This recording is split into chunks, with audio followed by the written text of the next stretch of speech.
Buenas tardes a todos. Me da muchísimo gusto saludarles.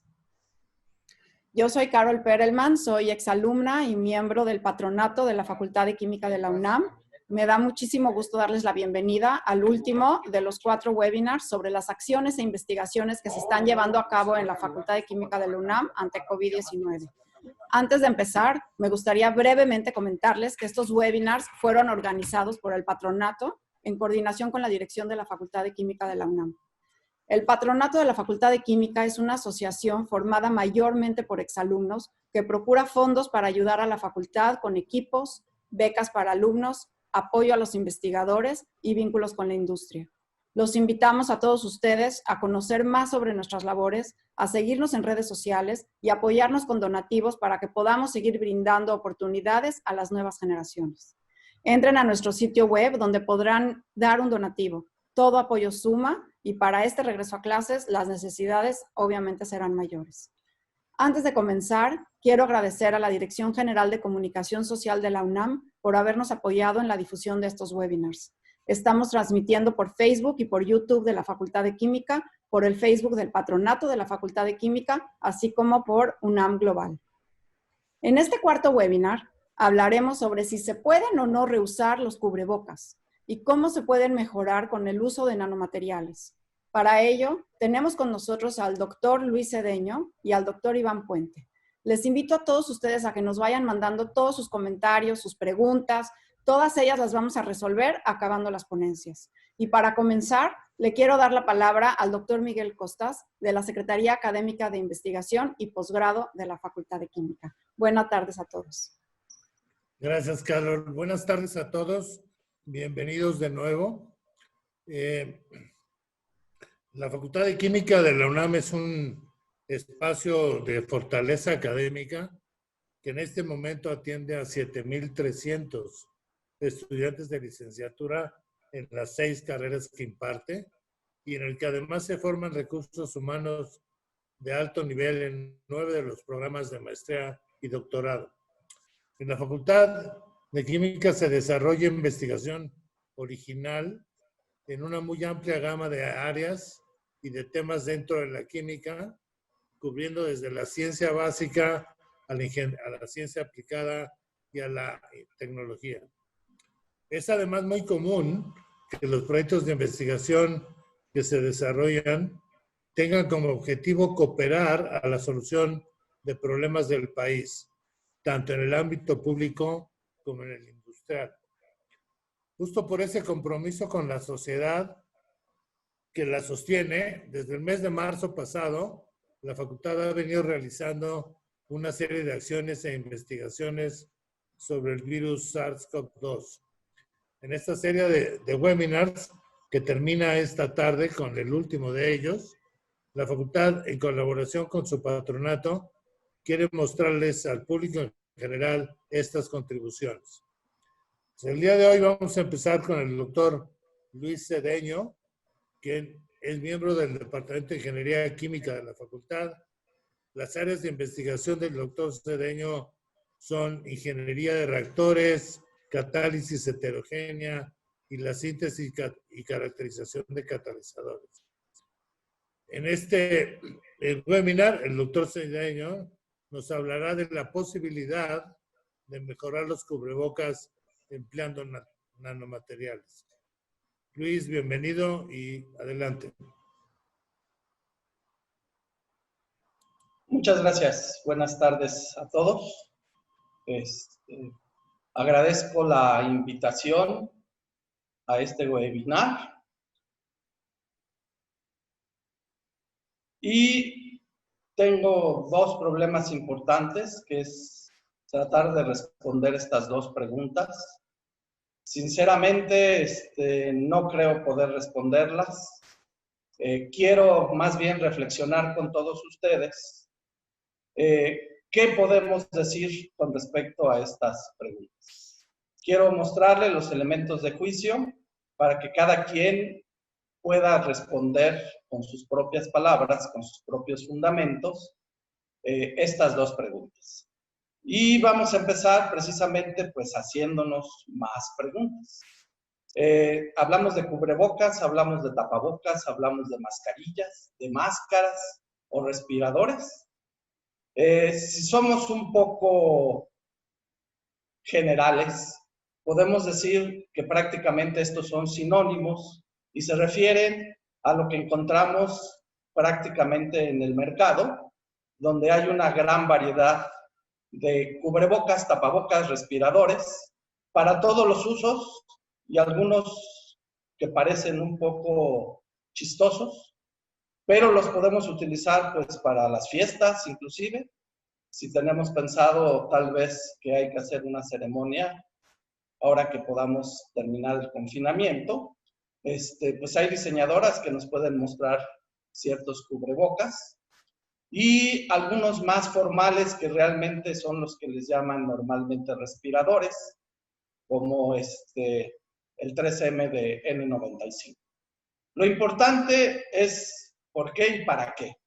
Entonces, tal vez la primera pregunta es la más fácil de responder. ¿Por qué? Pues porque nos van a imponer el uso y posiblemente sea parte de nuestra indumentaria. ¿Para qué? Es una pregunta todavía más interesante porque tiene muchas aristas. Ya sabemos, lo hemos escuchado, simplemente por hablar, expulsamos hasta 600 gotitas por minuto. Y si llegamos a estornudar, estamos hablando de hasta 40,000 gotitas por minuto.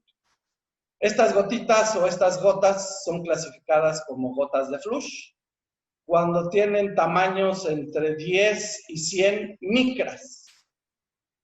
Aerosol de gel son partículas o son gotitas más pequeñas de menos de 5 micras. Recuerden, una micra es la milésima parte de un milímetro. Entonces, 1000 micras conforman un milímetro. Entonces, cuando hablamos de virus, como el coronavirus, la influenza, estamos hablando que tiene un tamaño posiblemente del orden de 100 nanómetros. Un nanómetro es la milésima parte de una micra. Entonces, cuando hablamos de 100 nanómetros, realmente estamos hablando de 0.1 micras. Estamos hablando de cosas que no podemos ver a simple vista. Inclusive las gotitas, el aerosol de gel, prácticamente no se puede ver. Lo que vemos a veces son las gotas más grandes, las gotas de flush. En estos días está pasando un fenómeno que se presenta anualmente, junio-julio, donde arena, polvo del Sahara, viene desde el desierto hasta la República Mexicana. Precisamente el jueves pasado, no este jueves, sino el jueves pasado, llegó a las costas del Golfo. Estamos hablando de micropartículas de menos de 10 micras que recorren una distancia de más de 7,000 kilómetros en prácticamente una semana. ¿Por qué me refiero a ellas? Pues porque hay vestimenta, cubrebocas o un nombre más específico, donde precisamente con otros fines, pero también sirve para cubrirnos de estas micropartículas. Estas micropartículas de arena normalmente llegan a la costa del Golfo, pero en el Valle de México tenemos a Don Goyo, tenemos el Popocatépetl, que también nos arroja cenizas, nos arroja pequeñas micropartículas que, pensando desde el punto de vista ambiental, tenemos las PM2.5, el material particulado, que se refiere a partículas finas de 2.5 micrómetros. Partículas que son más pequeñas que un cabello humano. El cabello humano anda del orden de 50 a 70 micras. Y estas partículas que normalmente son polvo, polen, moho y algunos polvos como estos, los tenemos en el medio ambiente y por eso es que las partículas PM2.5 son reguladas ambientalmente. Cuando hablamos de una persona contagiada, como ya habíamos visto, a la hora de hablar, a la hora de estornudar, proyecta esas gotitas en forma de aerosol y esas gotitas en forma de aerosol pueden estar en el aire hasta 3 horas. Si recuerdan, tenemos micropartículas como las del polvo del Sahara, que pueden estar hasta una semana suspendidas. Entonces, cuando hablamos de estos virus una vez que se propagan, son expulsados de una persona contagiada, se pueden depositar en papel, en cobre, en cartón, en madera, en tela, y sobre estas superficies van a persistir por horas y hasta días. Estos son resultados que muestra el Journal de Medicina de Nueva Inglaterra. Y nos dice que en acero puede persistir hasta 2, 3 días, en billetes 4 días, y en la parte exterior de una mascarilla de 7 días. Eso quiere decir que un enfermo, en principio, expulsa el virus, este puede quedar suspendido en el aire y se va a depositar sobre alguno de estos materiales y va a persistir por bastante tiempo. Entonces, pues tenemos que pensar, tenemos que analizar más a detalle qué es lo que tenemos con los materiales que se muestran comercialmente como mascarillas, y el más común es la mascarilla N95, que tiene el nombre de 95 porque remueve el 95% de las partículas mayores a 0.3 micras. Están construidas principalmente de fibras no tejidas, como polipropileno. Se refieren a fibras no tejidas porque cuando hablamos de fibras naturales, normalmente estos son tejidos no tejidos. Y entonces, estas que son artificiales tienen una estructura no tan sencilla como el tramado de un textil natural. Estas mascarillas tuvieron su origen en la industria minera, cementera, construcción, textil. Ahí es donde encontramos las mascarillas que fueron originalmente diseñadas para uso industrial, contra neblinas, contra polvos de carbón, algodón, aluminio, trigo, que son los que encontramos en las diferentes industrias, que son producidos. Algo más médico, más formal, es el producto comercial que es conocido como 3M, que también se refiere a N95, donde contiene cuatro capas. Una capa filtrante de polipropileno no tejido, que son estas microfibras que vemos aquí. Esta es una imagen de microscopio, como los que nos va a platicar Iván dentro de un momento. Polipropileno no tejido y una montura clínica. Esta es la 3M, esta es la información que nos dan los proveedores, y podemos encontrar mascarillas hasta con 6 capas, donde igual tenemos polipropileno no tejido, tela no tejida, que es la traducción de no woven fabric. Y lo que me llama la atención es que, a diferencia de estos textiles, aquí aparece un carbón activado. Un carbón activado ya estamos hablando de un material con propiedades absorbentes. Un material microporoso, nanoporoso, donde podemos tener hasta 1000 metros cuadrados de superficie por gramo, y en ese material es donde podemos absorber cosas. Lo encontré solamente para este caso. Las demás mascarillas no muestran realmente cuáles son sus contenidos. Pero nosotros necesitamos mascarillas quirúrgicas o para uso común que nos sirvan para el coronavirus, que tiene un tamaño entre 0.06 y 0.14 micras, o sea, entre 140 a 60 nanómetros. Entonces, es un estudio hecho con telas naturales como el algodón, la seda, el chifón, nos muestran que pueden tener una protección hasta del 50%, más del 50%, si son hasta de 6 micras en un tejido muy tupido. Cuando hablamos de fibras naturales, a diferencia del tejido no tejido, vemos un tramado cuadriculado más perfecto. Este estudio que hizo la Universidad de Chicago nos muestra que probablemente esta combinación se puede obtener esa retención por un efecto de filtración física y por un efecto electrostático. Eso nos quiere decir que a lo mejor el diseño que a mí me pareció un poco chistoso para ir a la boda, pues si son de materiales naturales, podemos pensar que es un material que puede filtrar materiales que tengan hasta 6 micras.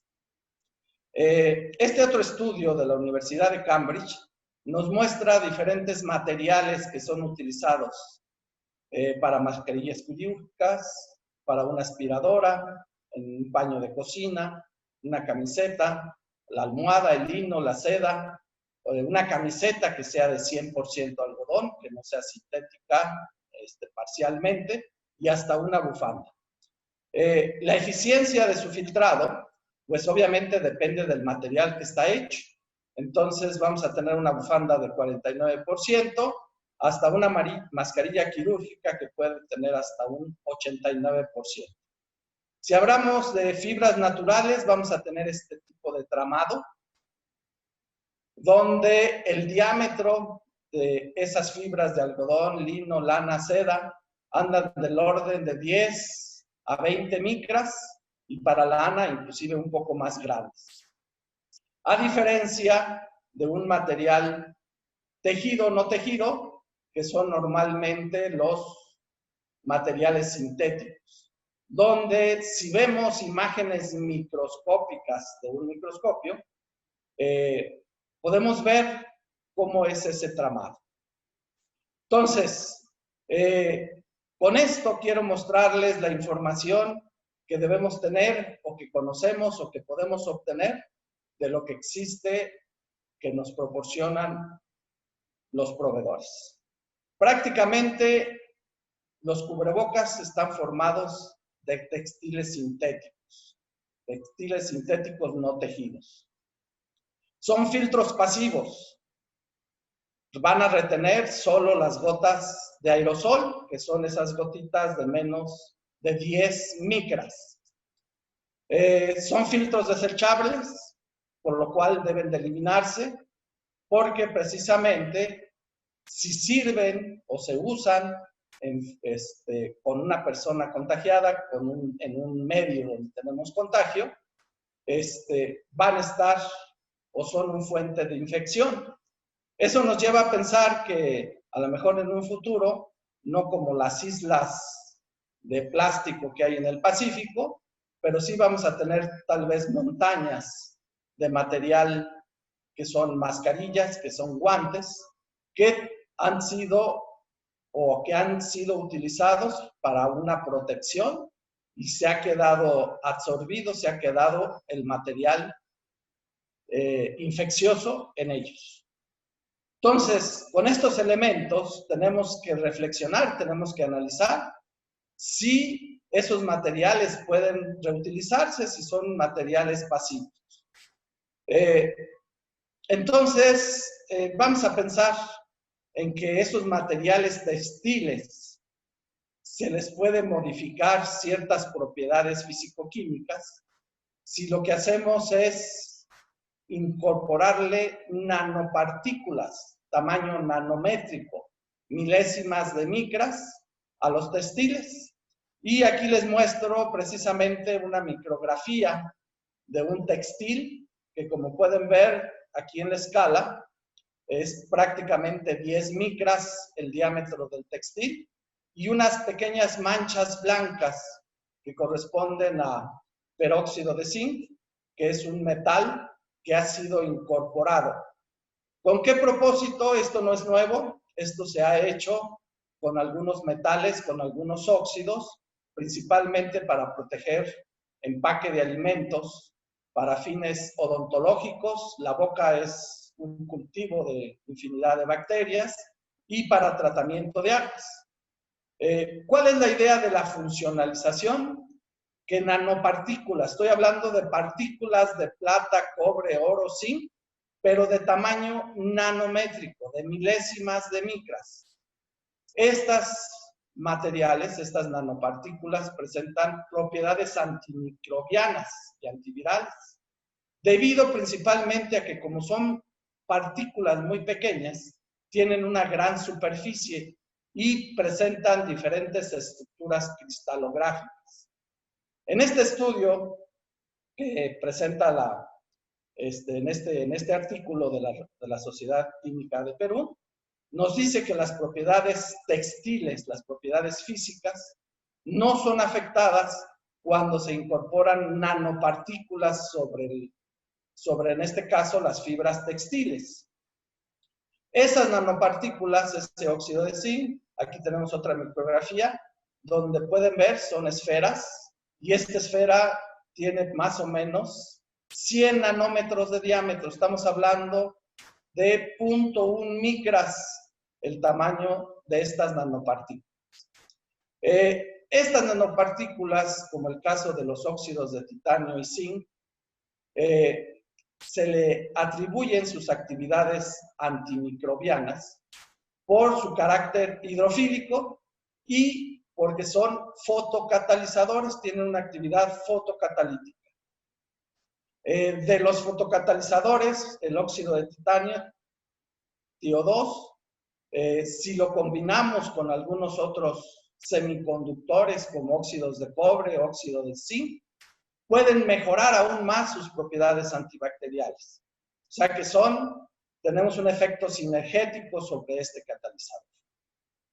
¿Qué pasa en la fotocatálisis? De una manera muy sencilla, es hacer incidir luz ultravioleta con una longitud de onda menor de 385 nanómetros para que el titanio, que es el fotocatalizador, active el oxígeno, active el agua y forme estos oxidantes, OH, oxígeno 2, que son oxidantes muy fuertes, más fuertes que el cloro, más fuertes que algunos otros que conocemos habitualmente, y que son los que nos permiten tener esas propiedades antibacteriales. Entonces, en este artículo reciente, 2020, de la Universidad de Waterloo, nos muestra varios mecanismos con los cuales las nanopartículas pueden actuar de una manera para ayudar, para darle funcionalidad a los diferentes materiales y obtener antimicrobianos o biocidas. En este caso tenemos aquí una bacteria y tenemos un material fotocatalítico, el cual va a producir ese oxígeno, esas especies de oxígeno reactivos, que van a atacar a la bacteria y van a destruirla. Tenemos un oxidante muy fuerte, entonces va a producir una destrucción de la bacteria. Entonces, con esto lo que estamos haciendo es interrumpir la funcionalidad de las bacterias por este mecanismo. Antes de continuar con los siguientes mecanismos, les voy a hablar rápidamente de las superficies que son conocidas como mecanobactericidas, donde por una imitación de la naturaleza, por un efecto biomimético, se busca la biocompatibilidad de los materiales, obteniendo materiales de superficie de nanoescala. Entonces, la imitación de la naturaleza, viendo hojas de plantas, alas de insectos, piel de animales, son las que ha inspirado al hombre por mucho tiempo. Se conocen cosas como el velcro, por ejemplo, que nos ayuda a tener materiales con características diferentes. En este caso, tenemos aquí dos imágenes de la cigarra y la libélula. Las imágenes microscópicas de sus alas nos muestran que en una escala de 200 nanómetros, que es lo que tenemos aquí en la escala, esas alas tienen ciertos pilares, tienen ciertas estructuras que son las que ayudan a tener una protección contra ciertos bactericidas. Lo que estamos viendo es un efecto biomimético por la nanofabricación de materiales con una estructura a nivel nanoscópico específica que nos puede ayudar. Entonces, si eso lo vemos en el mecanismo B, tenemos una bacteria, si tenemos un material antiincrustante sobre la superficie, eso va a impedir la colonización de las bacterias y por lo tanto las clásicas biopelículas, que es que normalmente ahí se tiene una gran cantidad de bacterias acumuladas. Si además el recubrimiento tiene un efecto biocida, por un efecto del contacto de la bacteria sobre la superficie, vamos a lograr destruir, matar la bacteria. Regresando a la superficie mecanobiocida, tenemos una imagen de microscopio donde tenemos las bacterias sobre una superficie y luego sobre una superficie que ha sido modificada. Me lo imagino yo como un avión que quiere aterrizar, puede aterrizar fácilmente sobre una superficie lisa, pero si esta superficie es abrupta, obviamente el avión va a ser destruido. Estamos utilizando un efecto mecanobiocida para matar bacterias. Es el otro mecanismo. Entonces, con esto quiero completar mi presentación comentándoles qué se hace precisamente con la funcionalización de materiales textiles. Si le podemos incorporar nanopartículas que nos permitan el flujo de aire, porque necesitamos respirar. Estas mascarillas nos deben permitir que respiremos.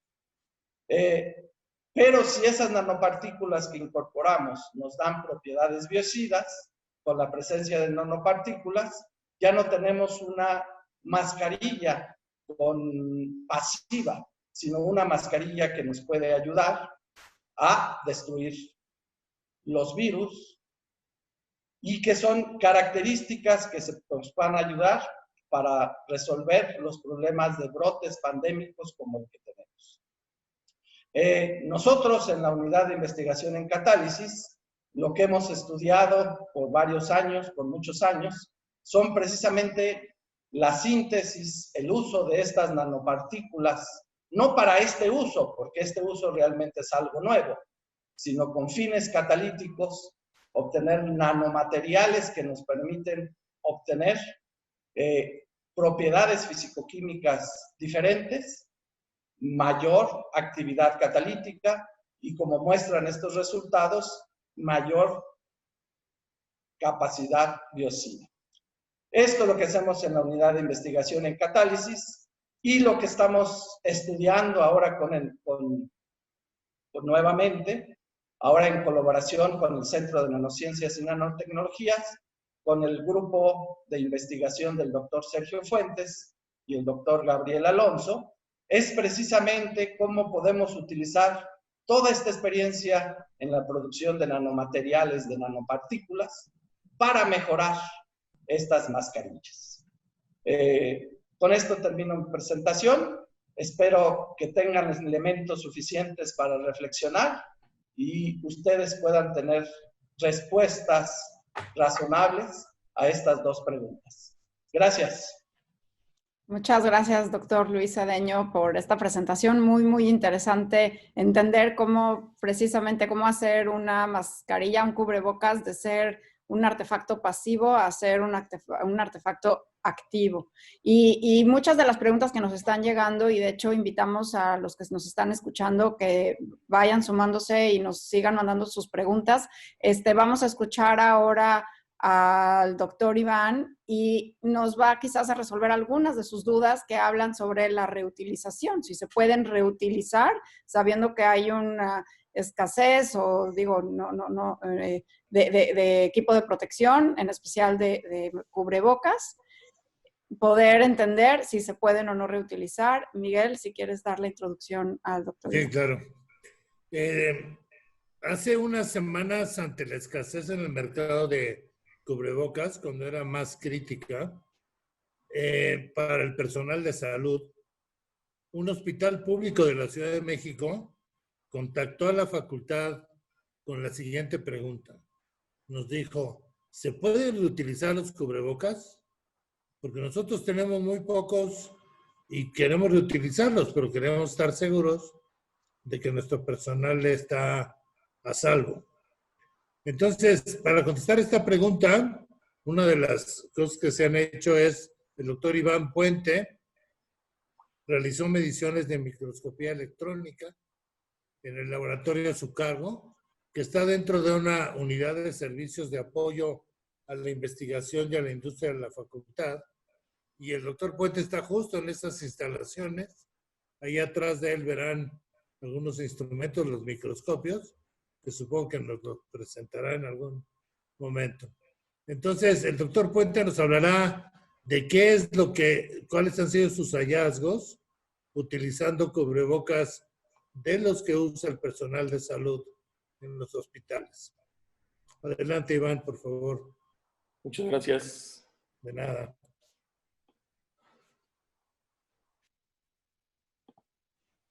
Muy buenas tardes tengan todos ustedes. Soy Iván Puente, estoy ubicado en el Laboratorio de Microscopía Electrónica de la Unidad de Servicios de Apoyo a la Investigación y a la Industria. Esta unidad a lo que se dedica es a la caracterización de diferentes tipos de materiales, los cuales llegan por medio de los investigadores o de la industria. Aquí lo que encuentran son diferentes equipos con personal calificado para hacer caracterización de casi la mayoría de los materiales.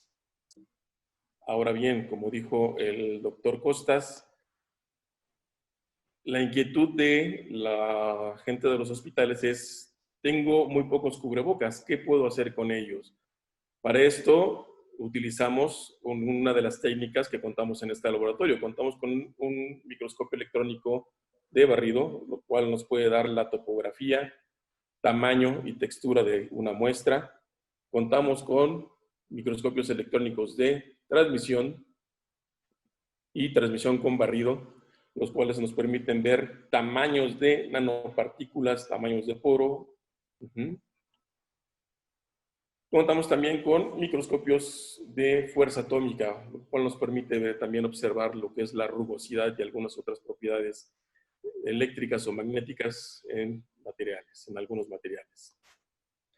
Ahora bien, yo selecciono, en este caso, el microscopio electrónico de barrido para la caracterización de los cubrebocas, ya que con este tipo de microscopio yo puedo obtener una imagen de gran profundidad de campo y obtener imágenes de la textura y la morfología que tienen. A simple vista nosotros tenemos la capacidad de distinguir algo hasta de 0.2 milímetros.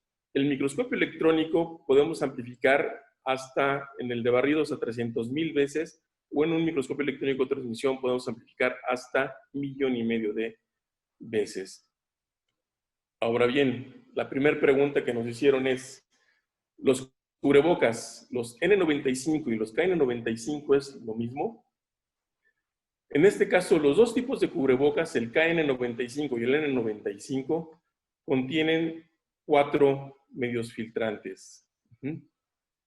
Estos 4 medios filtrantes lo que nos va a ayudar es a detener lo que es las partículas o como polen, las bacterias o en este caso el virus.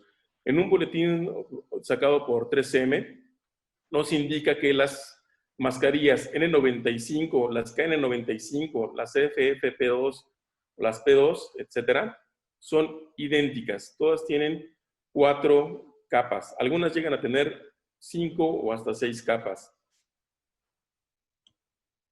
Lo que nosotros queremos detener es el virus, que mide alrededor de los 200 nanómetros, de 100 a 200 nanómetros. ¿Y esto cómo lo podamos realizar? Por medio de las fibras que contiene cada uno de los filtros. La primera capa de los filtros normalmente detienen partículas de hasta 1 micra. Los otros 2 medios que son no tejidos, son fibras de polipropileno. Lo que nos va a ayudar es a detener las partículas menores a las 5 micras, a 0.5 micras. Recuerden que los virus tienen un tamaño de 0.15, 0.10 micras. Ajá. Como tienen un tejido como les indicó Luis Cedeño, ¿qué es lo que va a pasar? Va a pasar el aire a través de los filtros y va a existir espacios muy pequeños entre ellos, que es donde se van a detener las partículas pequeñas, en este caso las nanopartículas. En estos filtros, en el N95 y en el KN95, si se fijan en estas imágenes que estoy presentando, tienen los mismos tipos de tejido, en diferente orden, pero al final funcionan de la misma manera. Una ventaja que tienen estos cubrebocas es que tienen una carga electrostática, lo cual va a permitir que filtren hasta 10 veces más las partículas que un filtro normal. La siguiente pregunta que nos hicieron es, ¿podemos reutilizarlos? ¿Se pueden esterilizar estos cubrebocas? Sí, sí se pueden esterilizar sin morir en el intento. ¿Cómo lo podemos esterilizar? Por medio de luz ultravioleta. La luz ultravioleta, específicamente la de 254 nanómetros, que se utiliza como germinicida, va a esterilizar perfectamente los cubrebocas. Se utiliza esta luz ultravioleta para esterilizar hospitales, se utiliza para esterilizar ciertas salas de operación, por ejemplo. Se utilizan también para esterilizar lo que son transporte público en algunas ciudades, etcétera. Pero tiene que ser específicamente la que trabaja a 254 nanómetros. Obtenemos también luz ultravioleta, la clase A, que es la que proviene del sol, la cual no nos sirve para esterilizar nuestros cubrebocas, ya que puede continuar el virus activo, aún si utilizamos este tipo de luz. Lo mejor es utilizar el UV de la clase C, con esta longitud de onda. La otra pregunta es, ¿se dañan los cubrebocas al utilizar la luz ultravioleta? Después de 30 ciclos de esterilización en algunos de estos cubrebocas, observamos que los tejidos continúan intactos. De hecho, no vemos deformación, no vemos que se hayan quemado las fibras, ni en la primera capa, ni en ninguna de las otras capas. Se siguen conservando de la misma forma. Lo mismo pasa con el cubrebocas KN95. En algunos casos tienen defectos de fabricación. Ahora bien, otros métodos para poder esterilizar los cubrebocas es por medio de vapor de peróxido de hidrógeno y calor seco a 70 grados centígrados. Lo más recomendable en los cubrebocas, de acuerdo a los fabricantes y a la literatura que hay ya al público, los cubrebocas son desechables. Lo ideal es que lo utilicen y se deseche. Debido a que la cantidad de cubrebocas que se están utilizando actualmente es muy alta, se tiene que llegar a estas medidas, el poder esterilizarlos. Puede servirnos, pero con sus respectivas restricciones. No más de 40 horas de preferencia de uso y las esterilizaciones deben de hacerlo diario. Deberían de tener por lo menos, eso es para el personal de hospitales, de por lo menos 5 cubrebocas. ¿Para qué?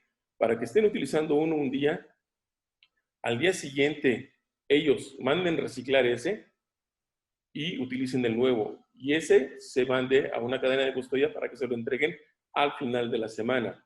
¿Para qué? Para que estén así reciclando este tipo de cubrebocas. ¿Qué no debemos utilizar en los cubrebocas KN95 y los N95?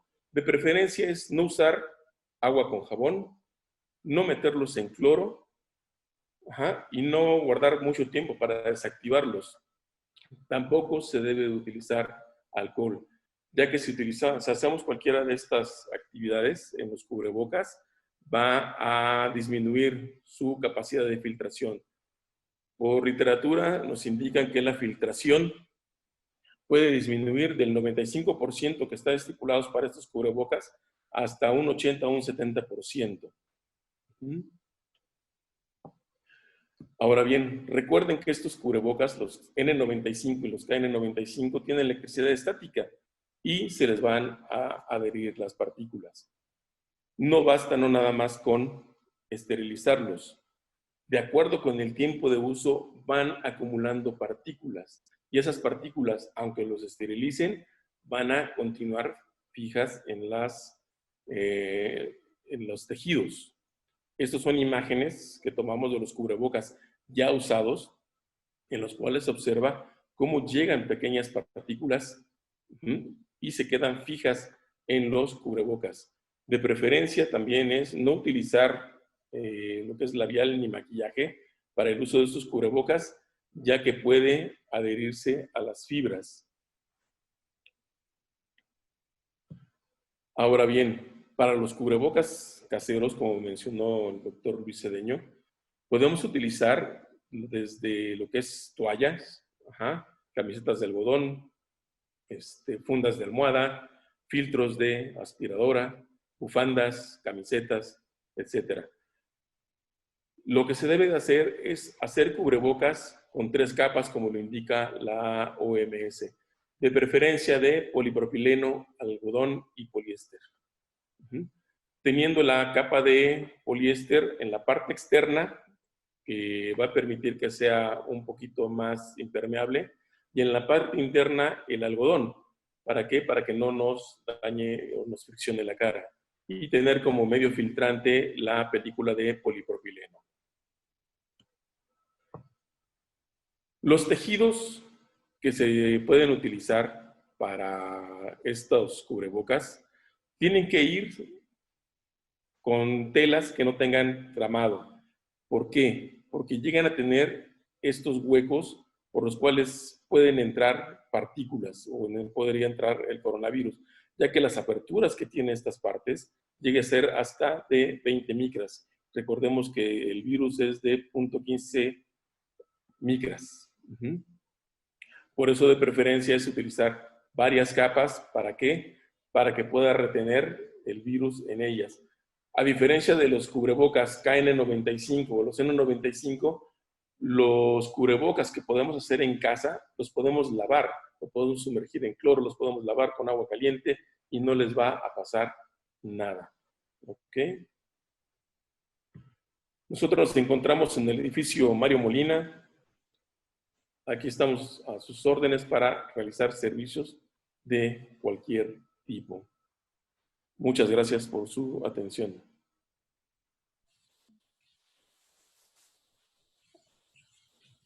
Iván, muchísimas gracias. Sumamente interesante el trabajo que están haciendo para determinar si se pueden reutilizar. Hay bastantes preguntas de todos los quienes nos están viendo. No sé si Luis quieres aparecer en pantalla para que podamos entre Miguel y yo ir lanzándoles las preguntas.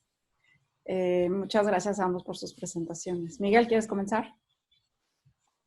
Sí, de hecho, una pregunta más o menos que se repite varias veces es si los cubrebocas como el N95 o el K95 deben lavarse, pero ya acabas de explicar que no, ¿no? Sí, de preferencia no, ya que... De preferencia no, mientras que los que están hechos de otras telas, de otros materiales, sí pueden lavarse.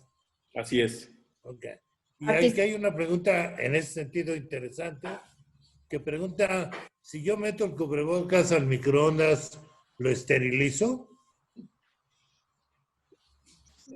Sí. Cuando llegue a la casa voy a hacer la prueba yo. ¿Y cómo vas a saber que está estéril? Vamos a hacerle estudios bacteriológicos para determinarlo. De preferencia no deben de utilizar el microondas, ya que tiene una parte metálica, el cubrebocas. Sí. Algunos está escondida, pero tiene una parte metálica. A veces las grapas con las que amarran las ligas también son de metal. O las ligas mismas con el microondas van empezando a degradarse. O sea, de preferencia no utilizar el microondas para esterilizarlas. Pero no todas son metálicas, o sea, no todas tienen material metálico. Entonces, en principio, ahí lo que habría que ver es si la microonda es capaz de destruir el virus, ¿no? Obviamente, si tiene materiales metálicos, definitivamente no se va a poder meter al microondas. Es lo que yo pienso. Hay una, ahorita te paso, Adelante, hay una pregunta Miguel. de Angie Martínez que dice lo siguiente: ¿cuánto tiempo podemos usar un cubrebocas N95 si se utiliza 1 o 2 veces al día? ¿Y qué tan recomendable es lavarlos con jabón cuando ya se utilizaron demasiado? Bueno, esa ya la contestaste, que no es recomendable. Entonces, la pregunta es realmente, ¿cuánto tiempo puede durar un cubrebocas de estos si se utiliza entre 1 y 2 horas al día? Bueno, en este caso, como es de uso del hogar, me imagino, podría durar muchísimo más de las 40 horas, siempre y cuando no esté en zonas donde haya una alta polución, donde haya mucha contaminación, ya que si pasa esto, el cubrebocas va a contaminarse con partículas, no tanto con virus. Claro. Yo quiero aquí añadir, perdón, si me permiten. Sí. Tenemos que pensar el uso de las mascarillas. Y tal vez lo podemos dividir en 3 rangos. Quien lo usa en un hospital, quien utiliza en contacto constante y claro con gente enferma, y el lado opuesto, gente que a lo mejor tiene una vida doméstica sencilla, que el contacto es muy bajo, y un caso intermedio de gente que viaja mucho en diferentes medios de transporte y que se puede contagiar. Entonces yo creo que la respuesta tenemos que empezar dividiéndolas, dependiendo del nivel de contacto en que se tenga. Y cuando hablamos de mascarillas, pues yo un poco era la idea de presentarles, o sea, podemos hablar de infinidad de materiales y comercialmente vamos a encontrar muchos materiales y algunos de ellos no sabemos ni siquiera de qué están hechos. Entonces, yo creo que responder exactamente cuánto tiempo se va a usar, yo creo que es muy difícil. Por eso yo no quería dar una respuesta concreta. Hay que analizarla bien en detalle. El uso y de qué material realmente está hecho y qué características tiene. Gracias por el comentario, Luis. Acá hay varias preguntas sobre el uso de materiales para hacer las caseras. Por ejemplo, ¿se puede utilizar el neopreno o filtros de café? Acá hay varias preguntas, por ejemplo, de telas accesibles, ¿qué más o menos? De neopreno no, ya que el neopreno no es poroso. Okay. Y lo que va a hacer es impedirte el respirar. De hecho, no sé si han visto que las mascarillas de neopreno las están ofreciendo y tienen válvula. Válvulas para poder exhalar. Pero de preferencia neopreno no. Si llegan a tener mascarillas de neopreno con válvula, lo mejor sería agregarle una capa extra adentro. Ok, ¿y la idea del filtro de café? Hay gente que ha utilizado el filtro de café. Igual es papel y es un tramado, un tejido, como un tejido no tejido, como dice Luis, el cual podría funcionar. Lo mismo que habían comentado en otros lados, que los filtros de aspiradora también son... Así es. También lo habían recomendado. Y Diana Saavedra pregunta que... Pero antes que eso, perdón. Hay que tener cuidado, no pueden ser unas respuestas tan contundentes. Tenemos que analizar, o sea, no voy a agarrar nada más un filtro de café y me lo voy a poner. Ese filtro de café habría que conocer un poco su microestructura para saber realmente qué tiene. En principio va a ser un filtro pasivo, tal vez filtre, tal vez filtre aerosoles. Entonces necesitamos saber por lo menos el tamaño que tiene. Entonces, las respuestas con la salud no se juega. Entonces yo creo que las respuestas tienen que ser un poco más cuidadosas. ¿Sí? O sea, estamos hablando de cosas que no vemos, cosas que están a nivel microscópico y todavía más pequeños, a nivel nanoscópico. Y vamos a encontrar en el mercado infinidad de materiales. ¿Y qué se hicieron en muchos de los casos? Pues encontrar desperdicios de tela para hacer cubrebocas bonitos. No sabemos realmente cómo están hechos, ni siquiera de qué material son. Necesitamos formalmente hacer un estudio de exactamente qué es para dar una respuesta precisa. Porque si no, yo creo que confundimos si damos una respuesta que queremos que sea general. Correcto, correcto, Luis. Por eso insisto en que la respuesta no puede ser tan sencilla. Correcto. Oye, y acá hay algo muy interesante que me encantaría que empecemos a platicar. Liliana Espinosa dice, la población en general usa cubrebocas de tela. ¿Qué recomendación hacen en el uso de este tipo? ¿Y cuál es el modo más efectivo de desecharlos? Porque ya es un problema cómo se arrojan al bote de basura y cómo se arrojan a la basura. Y creo que es importante hablar también de cómo es la forma correcta, las prácticas de desecho, ¿no? Cómo desechar los cubrebocas, creo que es importante, un tema importante. No se ha dicho mucho sobre precisamente cómo eliminarlas. Por ahí se ha mencionado que tenemos que colocarla en bolsas separadas, pero en México esa bolsa separada finalmente pues va con toda la materia o toda la basura que se le llama inorgánica, que el basurero obviamente no conoce ni sabe, y a lo mejor la vuelve a juntar después con la orgánica si es que la separan en su casa. Entonces, no sé si suena muy incendiario, pero la forma realmente de deshacerse de ellas son incinerarlas.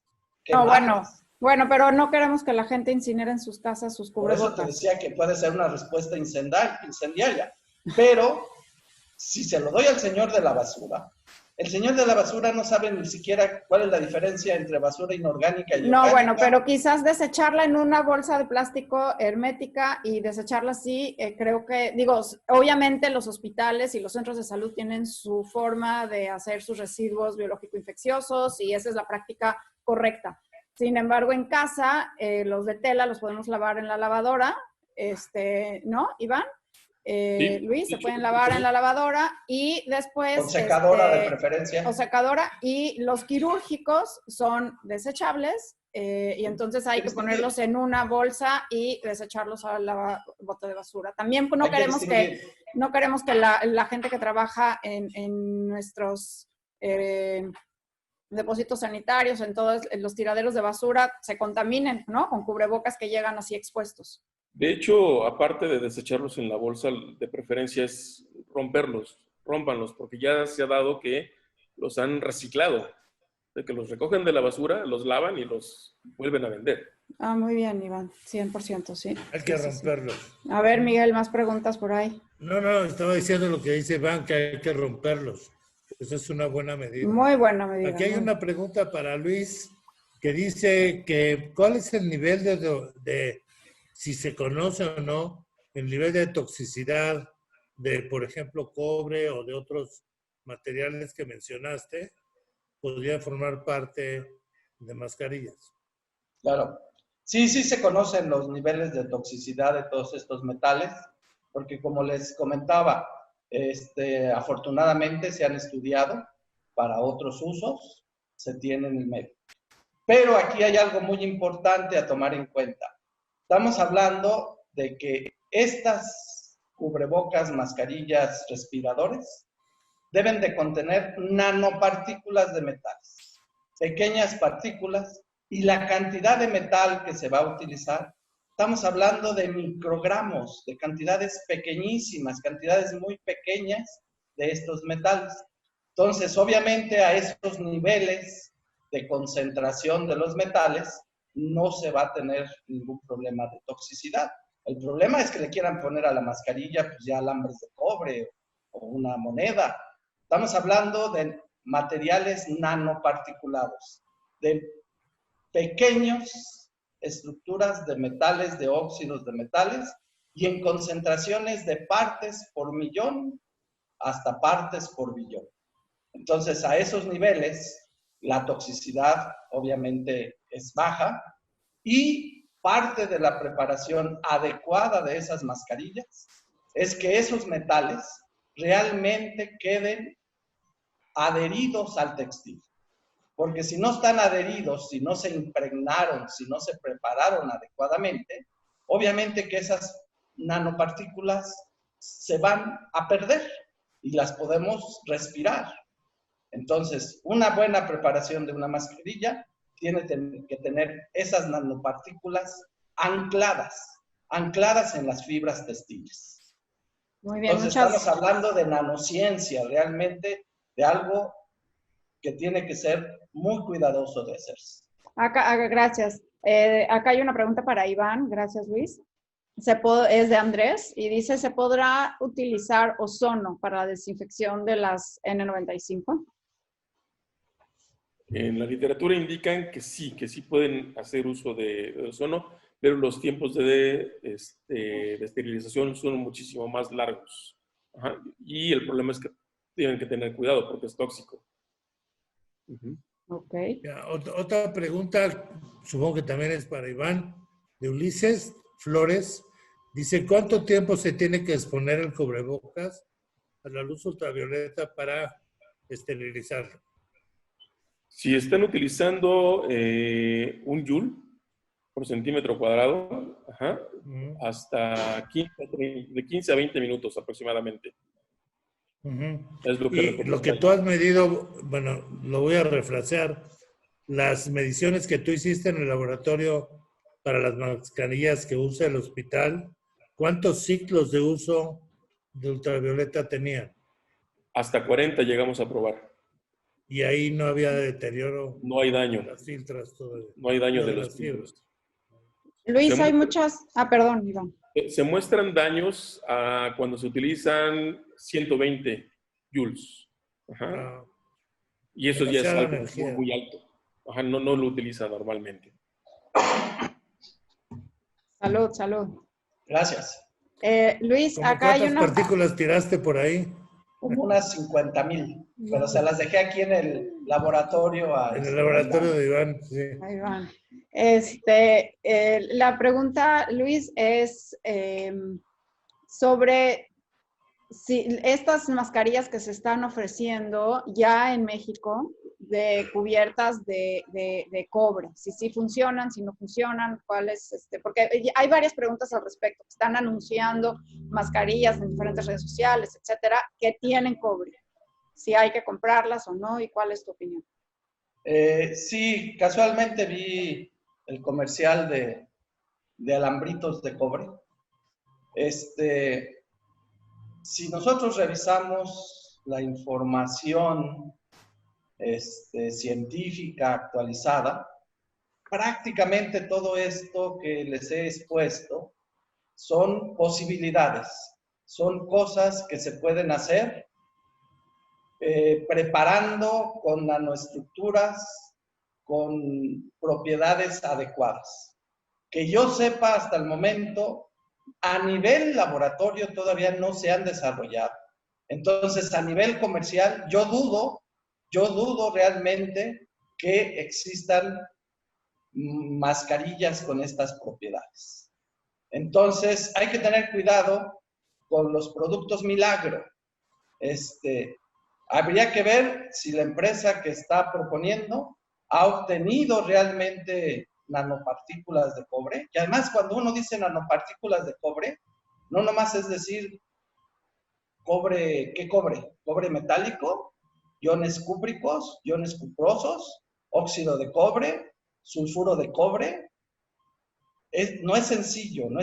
Estamos hablando, como les decía, de nanociencia, de algo que se tiene que estudiar a muy detalle y que hoy en día, según lo que se conoce o lo que yo he visto publicado, realmente no se ha desarrollado, y sobre todo cuando hablamos de virus como el que tenemos en la pandemia. Son cosas realmente nuevas La información disponible la han estudiado con otro tipo de virus, completamente diferentes y con aplicaciones diferentes. Entonces, los estudios que se están empezando a hacer en este último año y que tratamos de hacer igual nosotros, es demostrar que se pueden obtener esos materiales. Pero falta mucho, falta mucho. Entonces yo creo que muchos de ellos son productos milagro, que hay que tener cuidado de qué son exactamente. Gracias. Miguel, ¿me sigo? Acá tengo una buena pregunta. Sí, sí, adelante. Ok, Rolando García pregunta, ¿cuánto tiempo se debe secar al horno los KN95 a los 70 grados mencionados para esterilizarlos y si se podrían reutilizar? Iván. De acuerdo a la literatura, los dejan 1 hora, y nada más los pueden hacer en el horno 2 veces. 2 ciclados, 2 ciclos, nada más soportan. Lo mejor para esterilizar es UV y por medio de peróxido. Fíjate, y hablando de UV, alguien por ahí preguntó si la UV, porque bueno, VC no todos pueden tener el VC para esterilizar, ¿no? Pero acá dice, por ahí, la pregunta ¿dónde está? Preguntaba si se puede utilizar la UV que tiene los filtros, me parece, de ósmosis. Algo así, había una pregunta. A ver si la encuentro. Tiene la longitud de onda de 254 nanómetros. Adelante. Bueno, eso aclara que el sol, eso aclara lo del sol, ¿eh? Eso aclara el mito de que dejarlos al sol con eso. No, al sol no es posible. De hecho, en la plática que dio Luis, él menciona que se activen sus nanopartículas con luz solar. Bueno, con UV de luz solar. Esta tiene que ser de 254 nanómetros forzosamente para que sea germinicida. Y pueda eliminarlos. Claro. No, la pregunta se refería a que algunos de los aparatos de purificación de agua que venden para que los tengas en tu casa y produzcas agua más pura, tienen una lámpara de UV, que es una especie de detector en esos aparatos. Y la pregunta era si se podía usar esa lámpara para las... ya, no sé qué longitud de onda. Pero habría que saber qué longitud de onda proporciona. Fíjate, aquí Verónica Tíe dice que ¿cuál es el problema de esperar a que el virus se inactive solo? O sea, se inactive con el tiempo, que acá había una idea de tener cubrebocas para 3 o 4 días y entonces uno lo usó el lunes y entonces lo dejo en una bolsa el martes, el miércoles, y el martes usó otra y lo dejo en una bolsa los siguientes 3 días y así vamos rotando y nada más dejar que el mismo tiempo deje que se inactive el virus. ¿Qué opinan? Ok, para eso tendría que tener, bueno, el tiempo que dura el virus, de acuerdo a lo que indican, puede ser hasta más de 8 días en alguna tela o en un cubrebocas. Por lo tanto, yo no veo que sea viable el tenerlo en una bolsita guardado. Sí, los resultados que les enseñaba de la Universidad de Notre Dame decían, por ejemplo, que las mascarillas en la parte exterior podían persistir hasta 9 días. 9 días a una temperatura, si no mal recuerdo, de 50 grados centígrados y humedades de 30%. Aquí el problema es que ciertamente el virus no es inmortal, afortunadamente, que va a tener un tiempo en que se destruya. Entonces, el chiste es garantizar que realmente ha sido destruido. Y la luz solar no nos da luz ultravioleta, es del rango de luz visible. Entonces necesitamos longitudes de onda más pequeñas, como nos decía Iván. Entonces, hasta donde yo creo, por ejemplo, esas lámparas para agua no dan la radiación que se requiere una radiación diferente. Por eso la necesidad de un fotocatalizador. ¿Sí? Entonces, esos son los detallitos que hay que...